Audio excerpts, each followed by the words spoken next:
Pemerintah Kota Palembang melalui Wakil Wali Kota Palembang Fitrianti Agustinda kembali melakukan kunjungan ke rumah warga Kota Palembang yang sedang sakit. Kali ini atas nama Bapak Ali yang beralamat di Jalan Pintu Besi, Kelurahan Ogan Baru, Kecamatan Kertapati. Masalah yang sama ditemui Wakil Wali Kota Palembang saat kunjungan ini, yang mana warga masih belum memiliki Kartu Indonesia Sehat atau KIS. Dan dalam kesempatan ini, Wakil Wali Kota berkoordinasi dengan pejabat setempat memberikan Kartu Indonesia Sehat untuk 4 anggota keluarga termasuk Pak Ali yang sedang sakit. Hal ini lantaran kepemilikan Kartu Indonesia Sehat sangatlah penting terutama di masa pandemi COVID-19 seperti sekarang ini.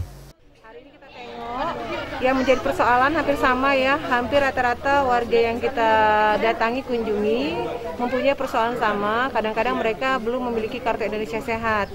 Nah, hari ini kita datangi, kita tengok, kita lihat apa yang bisa dibantu dan kita selesaikan apa yang menjadi persoalan. Sekali lagi saya Wakil Wali Kota Palembang pada kesempatan ini menyampaikan kepada seluruh warga yang saat ini memang membutuhkan Kartu Indonesia Sehat karena ketidakmampuan, silakan hubungi kecamatan atau kelurahan untuk mendapatkan Kartu Indonesia Sehat. Apalagi di tengah pandemi COVID-19 ini, kesehatan menjadi salah satu unsur yang paling utama bagi masyarakat Kota Palembang.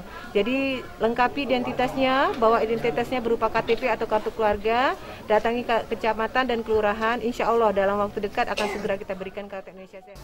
Sementara itu, Leni Marlina selaku anak dari Bapak Ali mengucapkan terima kasih atas kunjungan dan bantuan yang diberikan Pemkot Palembang melalui Wakil Wali Kota Palembang. Ya, kami sangat berterima kasih. Selama ini kami belum dapat, dengan adanya Ibu Fitri ke sini, kami dapat bantuan itu. Memang itu sangat kami butuhkan. Jadi selama ini kita memang belum punya Kartu Indonesia Sehat, Bu ya? Belum pernah sama sekali. Diharapkan ke depan semua warga Kota Palembang sudah memiliki Kartu Indonesia Sehat atau KIS, mengingat manfaatnya yang sangat banyak bagi warga kurang mampu di tengah masa pandemi COVID-19. Eza PM, Sriwijaya TV.